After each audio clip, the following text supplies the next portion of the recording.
Today on DC News Now, people camping out as arguments are underway on whether or not former President Donald Trump will be allowed on the ballot this year. We've been out here for 2 days. I just think, the Colorado ruling is just, unconstitutional. And we're tracking an end of the week warm up. Meteorologist Damon Matson checking the temps and when we can expect showers to return. Concerns continue over the proposed Potomac Yard Entertainment District. That's not going to accommodate a crowd. White people are voicing their concern. And it's Black History Month. We're taking a look at a man helping communities with the power of art. You're watching the station covering all of the DMV. This is DC News Now. And good afternoon. Thank you for joining us here for the news at noon. I'm Tosin Fakile. Meteorologist Damon Matson joins us in for the latest check on the forecast. And Damon, I have been loving the sunshine. I almost forget how cold it is sometimes. I mean, the sun makes a difference. I'll say that, Tosin. And everybody seems to be enjoying the fact that we are not only still seeing some sunshine today, but temperatures are finally starting to jump up a good bit. We just got to noon here on this Thursday, of course, and look at that. We are already approaching our high temperatures from yesterday. It's already 49, just short of the 50s in D.C. And then we have those 50s. Frederick at 52, Manassas 53 degrees. And we are not done with warming up yet here this afternoon, folks. We are going to continue to see these numbers climb as we have that good, perfect setup here of some sunshine and a southerly wind. That is the key thing we've been missing here for the last couple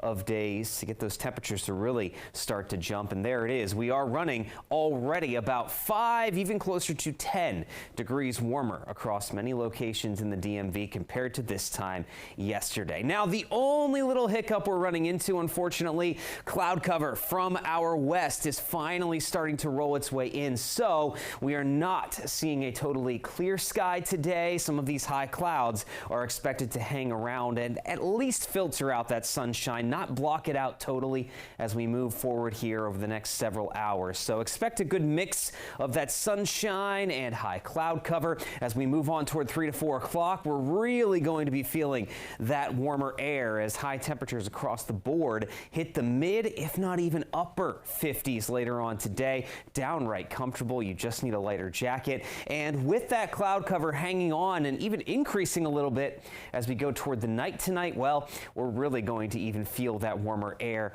during the overnight hours as well. So folks, this warming trend, it's on, and we're going to see even warmer readings tomorrow and Saturday. How much should we see those temperatures climb? And are we still due for some rainfall over the weekend and into early next week? We'll have all those answers coming up in your full forecast here in just a bit. All right, Damon, looking forward to it. Thank you. Your time is 12:03. New at noon, a death investigation is underway in Montgomery County. That is according to police. Police have blocked off Game Preserve Road in Gaithersburg between the 11100 block and the 11200 block. Investigators say there's no threat to the public. We'll bring you more information as the story develops. And Fairfax County police say a man posed as a rideshare driver and then raped a woman he offered to take home. Mohamed Abura has been arrested on rape and kidnapping charges. Fairfax County police say he gave a woman a ride in D.C.'s DuPont neighborhood early New Year's morning. There, they say he drove the victim to a park in Lorton and sexually assaulted her. Police say there could be other victims, and they believe he was using a blue Volkswagen Jetta for his ride shares. Atlanta woman facing murder charges accused of killing her son. Investigators say Querida Rivera stabbed Christos Johnson during an argument last month. Johnson died at the hospital. Police arrested Rivera yesterday. An FBI contractor now in police custody. Officials say John Worrell III stole an agent's car from the Bureau headquarters in D.C. yesterday. Worrell was arrested while trying to enter the FBI facility in Vienna. That is according to officials. They say he was wearing the agent's jacket, had credentials, and reportedly told authorities he was attending a classified meeting. Authorities tell us Worrell claimed to be receiving coded messages saying he was in danger and the secure FBI facility would be a safe place. According to court documents, Worrell was able to take the FBI car since the keys were left inside, something officials say is common practice. Happening now, a new report finds riders at the Potomac Yard Metro Station could face hour-long delays after major events if the Caps and Wizards move to Alexandria. That report by engineering consultants Kimley Horn also found improvements to the station could cost about $35 million. Unfortunately, there's only one exit from the platforms, and that's not going to accommodate a crowd anyway. I just shake my head that anybody thinks that right after they've just built this place, that they have to change the entire layout. That same report shows nearby roadways could require $100 million in funding to accommodate increasing traffic. Meantime, the Alexandria Chamber of Commerce says it's endorsing the planned sports and entertainment district in Potomac Yard. That announcement came yesterday. The chamber believes the project will help economic growth in the city. They also say they need to attract projects that expand the city's tax base.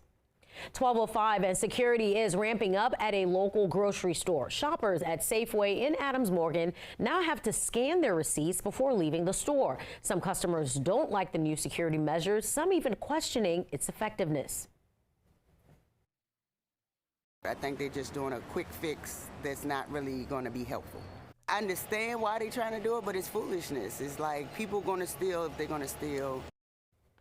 Now, the extra security at this Adams Morgan location was put in place last weekend. A Southwest waterfront Safeway also has similar security measures. Employees there tell DC News Now they were put in place about a month ago. Well, some big changes are coming to roadways in the district this weekend and in the near future. Traffic anchor Shanika Grimshaw explains.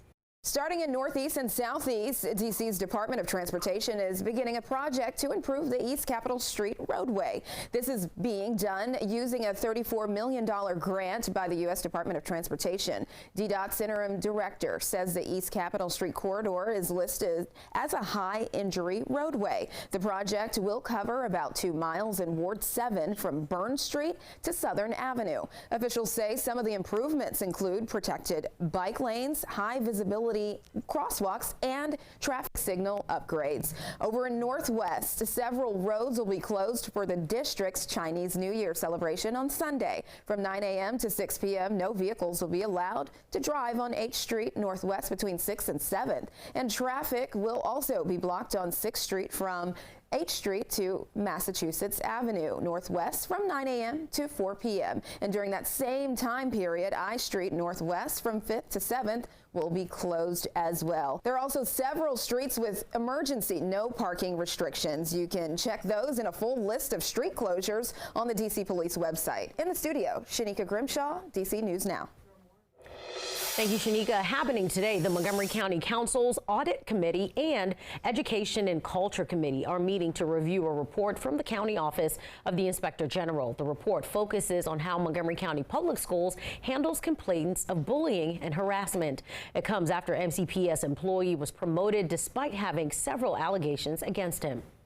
The Inspector General report suggests that there are a number of issues that were previously reported, that were identified, that have not been fixed, that corrective actions were not taken. That's what we should be focused on. What are the cultural challenges that allowed for anonymous complaints not to be investigated to the extent that they should? That session starts at 3 o'clock. And today, Maryland Governor Wes Moore is meeting with more than 40,000 state employees for a town hall. It follows last night's State of the State address. During that address, Moore gave a look into his long-term agenda. He says that plan includes input from people across the state. Maryland's governor spoke about plans to increase affordable housing options, make businesses more competitive, and improve public safety. He says crime increased during former Republican Governor Larry Hogan's 8 years in office. Perhaps the most powerful policy that can be changed that has proven to be effective is to increase the police presence in neighborhoods, to increase proactive policing. Moore is expected to go more in depth about this legislative agenda during a town hall that starts at 2 o'clock today. And happening today, the Supreme Court facing a crucial question about the presidential election. It's currently hearing arguments over whether former President Donald Trump will be allowed on the ballot because of the Constitution's insurrection clause. We've been out here for 2 days. I just think, the Colorado ruling is just, unconstitutional, and you're taking, many votes out of people's mouths and, their opinions. You're just taking that away from them. Now, those arguments are underway. Our Capitol Hill correspondent Rashad Hudson has more. The question before the Supreme Court today is former President Trump allowed to be removed from Colorado's primary ballot because of his actions surrounding the January 6th Capitol attack. People started lining up yesterday outside of the U.S. Supreme Court, where the 9 justices will debate whether former President Trump is eligible to stay on the 2024 ballot. This is a landmark decision, and I want to be in the room where it happens, to quote Hamilton.